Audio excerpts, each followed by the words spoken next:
And in this shark bait news, today we'll be talking about the recently released Disney Plus show, Hawkeye. It's Suffolk County Community College near-ending priority registration. Marvel and Disney gave us another journey to follow by releasing the first 2 episodes of the miniseries, Hawkeye. This show will give us a more in-depth look of Clint Barton's family life and the growth of the Barton's family as a whole. We'll also be getting a closer look at the character development of a recently introduced character called Kate Bishop. This show also poses a new few questions. Can Kate Bishop's overcome her dislikes and immaturities and dislikes for the greater good? Will the rumors of Daredevil's Vincent D'Onofrio reprising his role as Kingpin come true? Will Echo appear and have a setup for her own show? There's only one way to find out, and that is to sit down and enjoy the show. All right. We're going to go live to the White House with President Joe Biden speaking about his infrastructure bills. Let's listen in. Kick off the holiday season. Whatever you celebrate, we're looking ahead to a brighter and happier December with an economy markedly stronger than it was last year.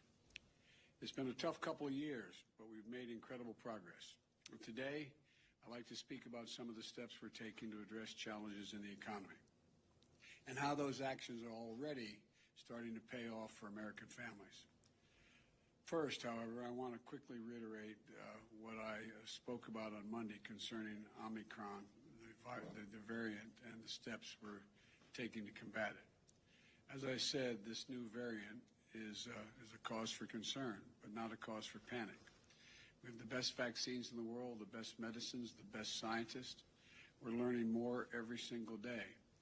And we'll fight this variant with science and speed, not chaos and confusion. So let me repeat what the doctors and scientists have affirmed. The best protection against Omicron is getting a booster shot. Right now, about 135 million Americans are eligible for a booster, but only about 40 million have gotten one thus far. If you're over 18 years of age, you got vaccinated before June 1, go get your booster shot today. And if you're not vaccinated, now's the time to get vaccinated and take your children to get vaccinated. Every child over the age of 5 can get a safe, effective vaccination. Tomorrow, I'll be putting forward the next steps we'll be taking to fight COVID this winter. Not with shutdowns or lockdowns, but with more widespread vaccinations, boosters, testing, and more. Now, onto the economy.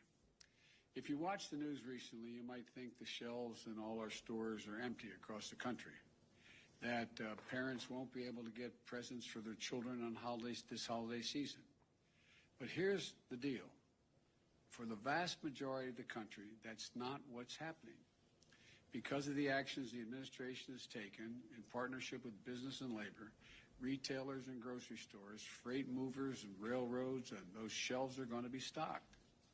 And many have heard that the CEO of Walmart, who I met with this week, speaking about the steps we've taken. He said, and I quote, "The combination of private enterprise and government working together has been really successful all the way through the supply chain. There's been a lot of innovation," end of quote. Here's what the progress has looked like.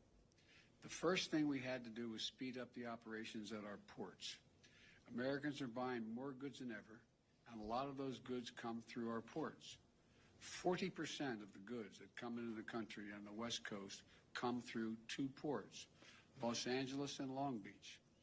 To help relieve congestion, I brought together labor and management and asked them to step up and cooperate more, to move forward in operating those ports, not 5 days a week, 40 hours a week, but 24 hours a day, 7 days a week, by adding more shifts at night and on the weekends. Then we had to make sure that people could transport those goods from the ports to stores and homes across the country. We've broken up log jams there as well. Private sector port terminal operators at the ports of Los Angeles and Long Beach, for example, have announced that they're going to eliminate fees when truck drivers come into the port to pick up the containers, if they do it at night or on the weekends, when roads are less congested. Working with my administration, a major ocean carrier, the 4th largest in the world, announced on Monday a new $100 discount when containers are picked up quickly, with larger discounts for nighttime and weekend pickups. And we announced this week that we're extending through February extra flexibility that allows truckers to drive more hours when they're transporting critical goods like gas, food, and medical supplies. Paired with these important safety measures, all of them are going to help move goods more quickly and get products that people want onto the shelves all across the country. Over the last month, the number of containers left sitting on docks, blocking movement to those stores, was for over 8 days. Now it's down by 40%, which means they're heading to shelves and stores more quickly. That's an incredible success story. The ports of Los Angeles and Long Beach have moved 16% more containers so far this year than last year.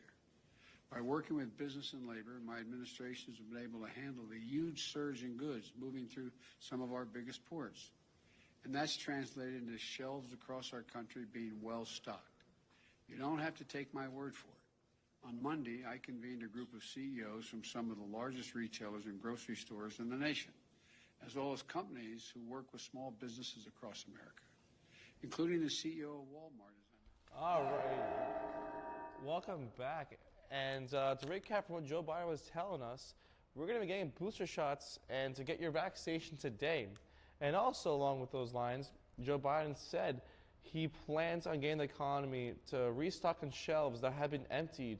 So with this new plan, hopefully we'll see new shelves restocked. And Biden's talking questions from the press. Let's listen in.